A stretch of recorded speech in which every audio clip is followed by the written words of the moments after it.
नमस्कार। The legal Indian के इस एपिसोड में आपका फिर से स्वागत है। दोस्तों, कल हमने एक वीडियो बनाया जिसमें हमने सारे आर्गुमेंट्स को जो सुप्रीम कोर्ट में कल हुआ था, जिसमें आर्म फोर्सेस के जो वकील थे उन्होंने लड़कियों की एंट्री को एनडीए में उन्होंने अपोज किया था, और उन तमाम आर्गुमेंट्स में हमने आपको बहुत अच्छे तरीके से समझाया था कि आखिर किस तरीके का आर्गुमेंट्स किया जा रहा है कोर्ट में और बाहर किस तरीके का माहौल है कि बेटी पढ़ाओ और बेटी बचाओ। कुछ ऐसे कमेंट्स आए जिसमें यह कहा गया कि आप आर्मी की तुलना कर रहे हैं सुप्रीम कोर्ट से, आर्मी तो सर्वोपरि है, तमाम तरीके की ऐसी चीजें। देखिए, इसमें तुलना करने वाली कोई बात नहीं है।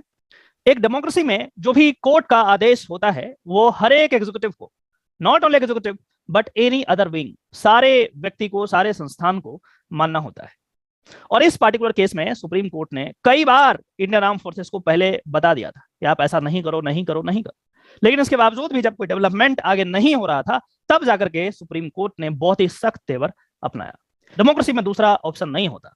जो भी कोर्ट का आदेश है आपको कंप्लाई करना ही पड़ेगा, और यदि आपको एतराज है, कोई परेशानी है, तो फिर से कोर्ट में जाइए, उनसे रिक्वेस्ट कीजिए। यदि वो कर देते हैं कुछ फेरबदल तो बहुत अच्छी बात है, अदरवाइज दूसरा ऑप्शन एक डेमोक्रेसी में नहीं है, पॉसिबल नहीं।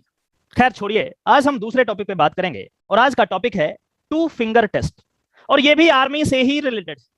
मैंने कई बार कहा है अपने बच्चों को, आर्म फोर्सेस चाहे किसी भी कंट्री के हो, एक कंजर्वेटिव माइंडसेट जरूर उनका होता है। आज हम बात कर रहे हैं इंडोनेशिया का जो आर्म फोर्सेस है वहां के बारे में। क्या करते हैं ये जरा देखते हैं। ये टू फिंगर टेस्ट कराते हैं। क्या होता है टू फिंगर टेस्ट, जरा इसके बारे में भी जान लेते हैं।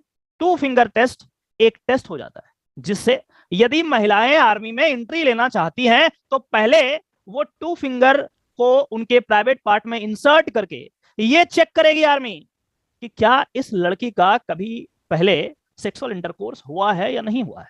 इसी को हम कहते हैं टू फिंगर टेस्ट, इसी को हम कहते हैं वर्जिनिटी टेस्ट। ये इंडोनेशियन आर्मी ऐसा करती थी। जो भी महिला रिक्रूटमेंट होता था जिनका, उनको पहले टू फिंगर टेस्ट किया जाता था। अब ये इनह्यूमन है, खराब है, अच्छा है, ये आप ही डिसाइड कर लें। इंडिया की भी हम बात करेंगे, सुप्रीम कोर्ट की भी बात करेंगे, इंडिया में किस तरीके से होता था ये भी हम बात करेंगे। चलिए खैर, हम पहले देख लेते हैं इंडोनेशिया के बारे में कुछ और बातें। यहाँ पे देखिए, यहाँ जो पॉलिटिकल लॉ एंड सिक्योरिटी के यहाँ पे मिनिस्टर हैं वो इन्होंने रिपोर्ट किया है, और इन्होंने कहा है कि that such test had long been obligatory for female military recruits as well. The test was required not only for female applicants but also for women marrying army personnel. यदि कोई लड़की आर्मी के व्यक्ति, मतलब जो आर्मी में काम कर रहे हैं, उनसे शादी करना चाहती है, तब भी ये टेस्ट किया जाता था। और जो रिक्रूटमेंट होता था महिलाओं का आर्मी में, उनका भी टेस्ट होता था। इस तरीके का इनह्यूमन टेस्ट करते थे। चलिए आगे देखते हैं क्या है ये, इसके बारे में और देखिए क्या है। वर्जिनिटी टेस्ट, जैसा कि मैंने बताया, इसको वर्जिनिटी टेस्ट भी कहते हैं। Reinforces stereotype notions of female sexuality and gender inequality. The World Health Organization and two other arms of the United Nations said in a joint statement in 2018। इन्होंने clear कर दिया कि ये सब बकवास चीज है, इतना इनह्यूमन चीज है, और जेंडर इनइक्वालिटी वाली चीज है।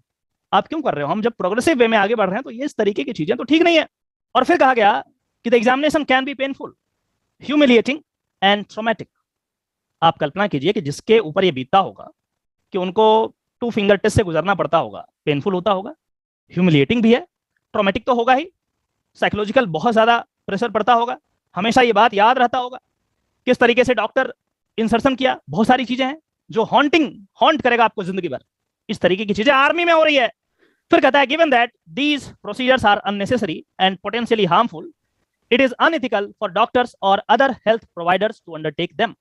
तो इस तरीके की चीजें थी। हालांकि अब 2021 में इंडोनेशियन आर्मी ने कहा है कि अब हम ये टेस्ट नहीं करने वाले। मतलब आप समझिए कि 2021 तक ये टेस्ट होता था। इस तरीके से जानबूझ करके मेन महिलाओं को ह्यूमिलिएट करते थे आर्मी में।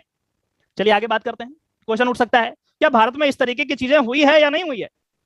भारत में भी इस तरीके की चीजें हुई है। मैंने कहा ना, होना तो है ही।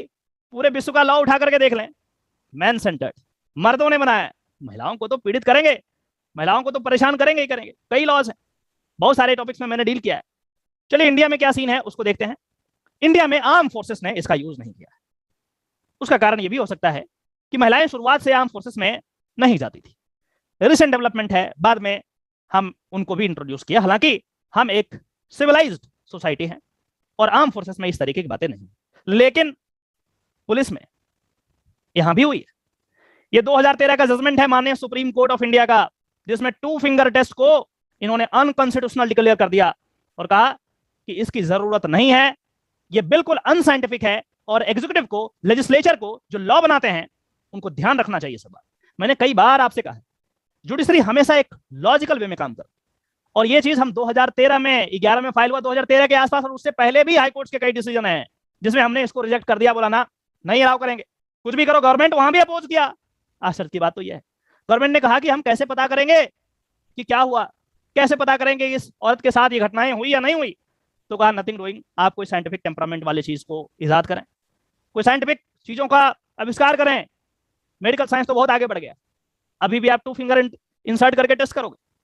तो यहाँ पे जो बलात्कार के केसेस होते थे उसमें इस तरीके का टेस्ट किया जाता था 2011-12, और उससे पहले भी हाई कोर्ट ने कई बार इसको रिजेक्ट किया और 2013 में फाइनली माननीय सुप्रीम कोर्ट ने इसे अनकॉन्स्टिट्यूशनल कर दिया। और जब ये चीजें हुई तो देखिए सुप्रीम कोर्ट इसी केस के पैराग्राफ 12 में क्या कहता है, इसके बारे में जरा हम चर्चा करते हैं। इन view of international covenant on economic, social and cultural rights 1966, United Nations Declaration of Basic Principles of Justice for Victims of Crime and Abuse of Power 1985, rape survivors are entitled to legal recourse that does not re-traumatize them or violate their physical or mental integrity and dignity. They are also entitled to medical procedures conducted in a manner that respects their right to consent.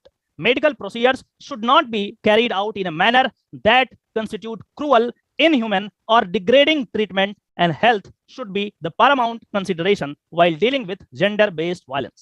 The state is under an obligation, यहाँ पे बिल्कुल clear कर दिया, direct कर रहा है supreme court government कि state is under an obligation to make such services available to survivors of sexual violence. Proper measures should be taken to ensure their safety, and there should be no arbitrary or unlawful interference with the privacy. तो ये चीज यहाँ पे 2011 में ही हमने खत्म कर दिया, 10 साल पहले। आज इंडोनेशिया कर रहा है, उस लिहाज से हम काफी आगे हैं।